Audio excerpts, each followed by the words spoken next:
तो Flipkart Axis bank credit card अगर आप बनवाना चाहते हो तो वो आप कैसे बनवा सकते हो, क्या क्या डॉक्यूमेंट्स चाहिए होंगे, अप्लाई कैसे करना है, और अगर आपने अप्लाई कर दिया है, आपकी एप्लीकेशन रिजेक्ट अगर हो गई है तो वो आपको फिर कार्ड कैसे मिलेगा, ये सारी चीज़ें मैं आज आप लोगों को इस वीडियो में काफ़ी सिंपल तरीके से बताने वाला हूँ।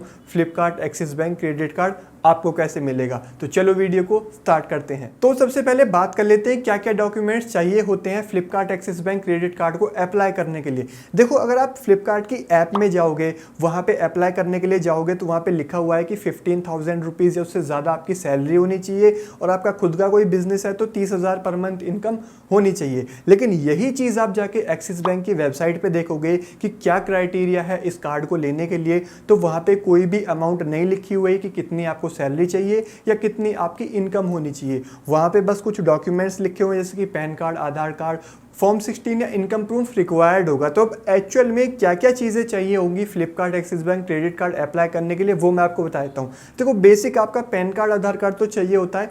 इनकम प्रूफ वो लोग आपसे नहीं मांगते। आप जब अप्लाई करते हो कार्ड, यहाँ पे मैटर करता है आपका सिविल स्कोर अच्छा होना चाहिए। अगर वो 750 या 760 के ऊपर है तो आप जब ये कार्ड अप्लाई करोगे उसके बाद में वो आपसे इनकम प्रूफ नहीं मांगेंगे, या तो आपकी एप्लीकेशन अप्रूव होगी या रिजेक्ट होगी। अब उसको अप्लाई कैसे करना है? अब इस कार्ड को आप दो जगह से अप्लाई कर सकते हो, एक्सिस बैंक की वेबसाइट से और फ्लिपकार्ट की ऐप से। अगर आप इसको फ्लिपकार्ट की ऐप से अप्लाई करोगे तो हो सकता है वहाँ पे कमिंग सून लिखा है, वहाँ से आप अप्लाई ना कर पाओ। तो बेहतर ये है कि आप एक्सिस बैंक की वेबसाइट से इसको अप्लाई कर लो। उसका लिंक मैं आपको नीचे डिस्क्रिप्शन में दे दूंगा। जैसे ही वो आप लिंक ओपन करोगे, यहाँ पे आप लोग देख सकते हो स्क्रीनशॉट, तो आपसे पूछेगा कि आप एक्सिस बैंक के कस्टमर हो तो यस कर दो, नहीं हो तो नो कर दो। उसके बाद आपको अपना मोबाइल नंबर, पैन कार्ड और आपको अपनी नेट एनुअल इनकम डाल के नेक्स्ट करना है। सिंपल सा प्रोसेस है। उसके बाद आपको अपना नेम, डीओबी, जेंडर, आपका एड्रेस क्या है, ये सारी चीज़ें डाल के आप नेक्स्ट करोगे तो आपको चूज़ करना है कि आपकी सैलरी है या आप सेल्फ एम्प्लॉयड है। जो भी है वो आप चूज़ करके नेक्स्ट करोगे। नेक्स्ट करने के बाद आपकी सैलरी या जो सेल्फ एम्प्लॉयड अगर आपका कोई बिजनेस है तो वो आपकी कितनी इनकम है, कहाँ पे आप काम करते हैं, सिंपल सी डिटेल्स आपको डालनी है।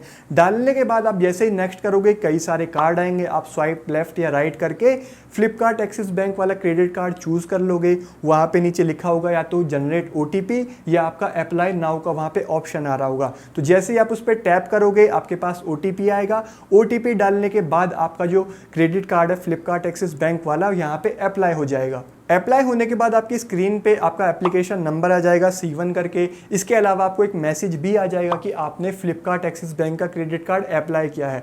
अब उसके बाद क्या होगा कि 2 से 3 दिन के अंदर आपके पास एक मैसेज आ जाएगा कि या तो आपकी एप्लीकेशन अप्रूव हुई है या आपकी एप्लीकेशन रिजेक्ट हुई है। अगर रिजेक्ट हुई है तब आपको क्या करना है वो मैं आपको आगे बताऊंगा। अगर अप्रूव हो गई है तो क्या होगा? देखो, अप्रूव होने के बाद आपको जो एक्सिस बैंक है वो कॉन्टैक्ट करेगा और आपका जो फिजिकल डॉक्यूमेंट वेरिफिकेशन है वो आपके घर पे आ जाएंगे, आपके डॉक्यूमेंट्स वगैरह देखेंगे, उसके बाद चले जाएंगे। कुछ दिन के अंदर अंदर, एक हफ्ते के अंदर अंदर आपका कार्ड बन के आ जाएगा। अब लिमिट कितनी होगी? लिमिट देखो वो भी आप लोगों को नहीं बताएंगे कि कितनी लिमिट होगी। जब आपके पास कार्ड आ जाएगा तभी आपको पता चलेगा कि आपकी लिमिट कितनी है। अब यहाँ पे अगर आप फ्लिपकार्ट की ऐप से अप्लाई करते हो तो वहाँ पे ऑनलाइन KYC का भी ऑप्शन आता है, तो वो भी ठीक है। लेकिन अगर आप एक्सिस बैंक की वेबसाइट से करते हो तो आपके जो डॉक्यूमेंट्स है वो वेरीफाई करने आपके घर पे आएंगे। अब अगर आपकी एप्लीकेशन रिजेक्ट हो गई है तो आपको क्या करना होगा? तो देखो, अगर आप एक्सिस बैंक को कॉल करके ये पूछोगे कि भाई हमारी एप्लीकेशन रिजेक्ट क्यों हुई, सब कुछ तो ठीक है, तो वो आपको क्लियरली नहीं बोलेंगे कि आपकी एप्लीकेशन क्यों रिजेक्ट की है। बस ये बोल देंगे कि इंटरनल पॉलिसी को मीट नहीं करती इसलिए रिजेक्ट हो गई। क्लियरली नहीं बताएंगे कि क्या चीज़ कमी है। तो आपको यहाँ पे 6 मंथ का वेट करना होगा। चाहे किसी भी रीज़न की वजह से आपकी एप्लीकेशन रिजेक्ट हुई हो, 6 मंथ से पहले अगर आप फिर से रीअप्लाई करोगे तो ऑटोमेटिकली आपकी जो एप्लीकेशन है वो रिजेक्ट हो जाएगी। कम से कम आपको 6 मंथ वेट करना पड़ेगा। 6 मंथ के बाद अगर आपको लगता है कि भाई आपकी सारी चीज़ें सही हैं, सिबिल स्कोर अच्छा है, आपके पास इनकम प्रूफ भी है, तो आप फिर से अप्लाई करना है। आपको इस बार आपको ब्रांच में जाके अप्लाई करवाना है। अब ब्रांच में जाके अप्लाई करवाने का रीज़न क्या है? देखो, अगर आप ब्रांच में जाओगे, आपके नियरेस्ट कोई भी ब्रांच हो उसमें आप चले जाना एक्सिस बैंक की ब्रांच में।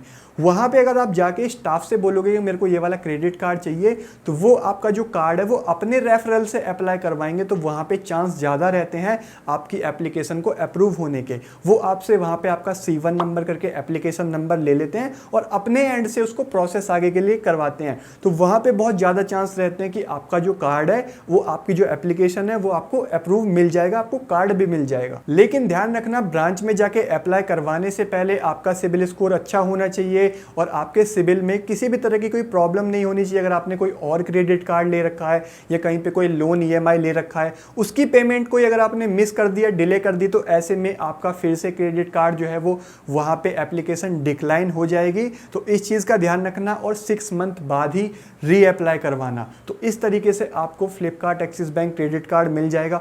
ऑनलाइन कैसे मिलेगा, अगर रिजेक्ट हो जाता है तो बाद में ऑफलाइन आप अप्लाई कैसे करवाएंगे, वो सारी चीज़ें मैंने आप लोगों को इस वीडियो में सिंपल तरीके से बताने की कोशिश की है। सारी चीज़ें जो मेन थी वो मैंने बता दी हैं। होपफुली आपको वीडियो हेल्पफुल लगा होगा। लगा है तो लाइक ज़रूर कर देना, चैनल पे नए हो तो सब्सक्राइब करके बेल आइकन प्रेस कर लेना ऐसे और वीडियोस देखने के लिए। और अगर आप चाहो तो मुझे इंस्टाग्राम पे भी फॉलो कर सकते हो, उसका लिंक आपको नीचे डिस्क्रिप्शन में मिल जाएगा। मैं मिलता हूँ आपसे एक नई वीडियो में, तब तक के लिए थैंक यू, बाय बाय।